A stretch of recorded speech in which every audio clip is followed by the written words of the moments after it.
गरीब किसान की कहानी। भारत के एक छोटे से गांव में गोपाल नाम का लड़का रहता था। उसका पिता किसान था जो खेतों में काम किया करता था और उससे ही उसकी घर की रोजी रोटी चलती थी। तभी श्यामलाल खेत में काम करते हुए बोलता है। बेटा, खेतों में कड़ी मेहनत करने से ही हमारी घर की रोजी रोटी चलती है। तभी गोपाल बोल पड़ता है। आज बहुत धूप है पिताजी, पानी पी लीजिए। बेटा, धूप हो या बारिश, हमें खेतों में काम करना ही पड़ता है, तभी हमारे घर में गुजारा हो सकता है। बेटा, पिताजी, क्या हमें हमेशा यूं ही कठिनाई झेलनी पड़ेगी? हंसते हुए श्यामलाल ने बोला।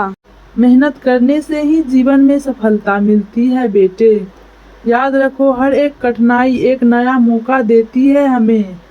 फिर शाम के समय में श्यामलाल और गोपाल आंगन में बैठे हुए थे और गोपाल की माँ रसोई में खाना बना रही थी। तभी रसोई से आवाज लगाती है।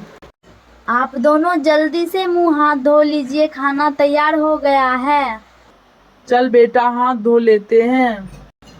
फिर गोपाल अपने पिताजी से कहने लगे।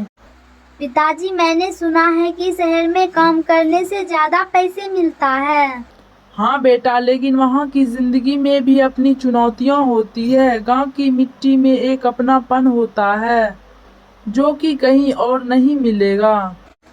पिताजी, क्या मैं पढ़ लिख कर बड़ा आदमी बन सकता हूँ? बिल्कुल बेटा, पढ़ाई से ही हम नई ऊंचाइयों को छू सकते हैं।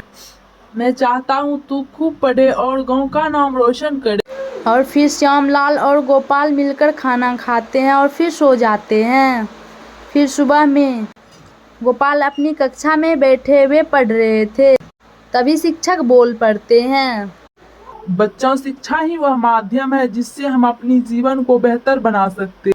तुम सभी मेहनत करो और अपने माता पिता के नाम को रोशन करो। तभी गोपाल सोचने लगे। पिताजी सही कहते हैं, मुझे मेहनत करनी ही होगी ताकि मैं अपने परिवार का सहारा बन सकूं। तभी शिक्षक बोलते हैं। हाँ बच्चों, याद रखो, मेहनत से ही सफलता प्राप्त होती है। कोई भी सपना इतना बड़ा नहीं होता जिसे पूरा ना किया जा सके। तभी गोपाल बोल पड़ता है। मैं आज अपने आप से वादा करता हूँ कि मैं खूब पढ़ाई करूँगा और पिताजी के सपनों को साकार करूँगा। कुछ बरसों बाद गोपाल बड़ा हो गया और पिताजी के साथ खेत में काम कर रहा था।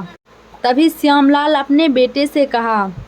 बेटा, तूने अपनी पढ़ाई पूरी कर ली और अब तू हमारे साथ खेत में भी मदद कर रहा है। मुझे तुझ पर बहुत गर्व है।